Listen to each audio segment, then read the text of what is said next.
Ungelikuwa ni wakati mwingine hizi hospitali zote zingelikuwa zinaenda katika sehemu nyingine, sio sehemu nyingine. Kwa hivyo kuchukua fursa kwanza kuweza kutoa kongole kwa ndugu zetu kwa mkono wao ambao kwamba wameweza kutupatia.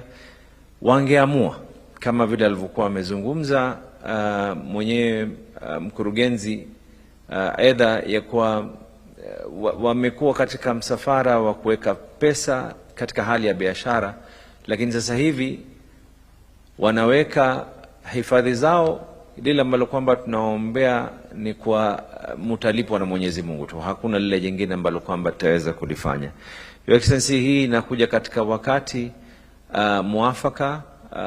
Serikali za county pamoja na serikali kuu, wizara yako ya afya, tuko katika mpangilio wa kuweza kujaribu vile inavyowezekana kupunguza vifo vya akina mama na vifo vya watoto wakati wanazaliwa. Hii ni jambo ambalo kwamba litaweza kusaidia mno, na pia Your Excellency, nitakuwa ni mkosa wa fadhila kuweza kukumbusha watu ya kuwa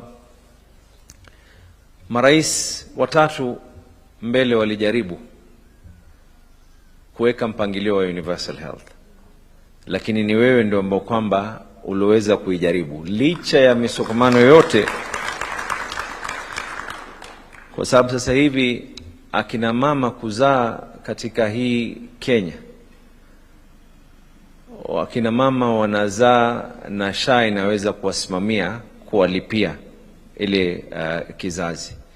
Na kando na hivyo, ikiwa ni mama amezaa amefanyiwa upasuaji ama amezaa inabidi aweze kulazwa katika hospitali, pia kuna hundi jingine ambayo kwamba inaweza kulipwa, sivyo vile ilivyokuwa zamani ya kwa ilikuwa ni kiwango kidogo. Sasa hivi pesa ambazo kwamba zinaingia kwa kila hospital ni ya juu zaidi, na umetoa amri Your Excellency juzi katika mkutano wetu wa summit ya kwa pia level 2 na level 3 ziendelee katika mambo ya uzazi. Ukaweka kauli yako, nimeona katika supplementary ya kwa imepitishwa ili SHA iweze kusimamisha na kuweza kuyafanya yote haya. Your Excellency,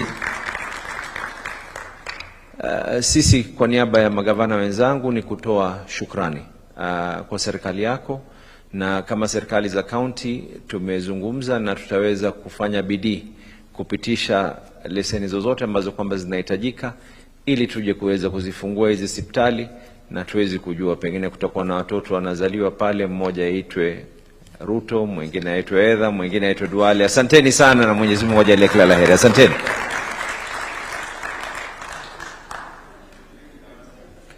Thank you, Governor.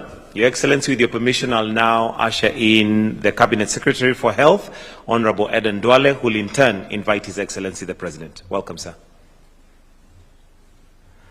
Your Excellency, the President of the Republic of Kenya,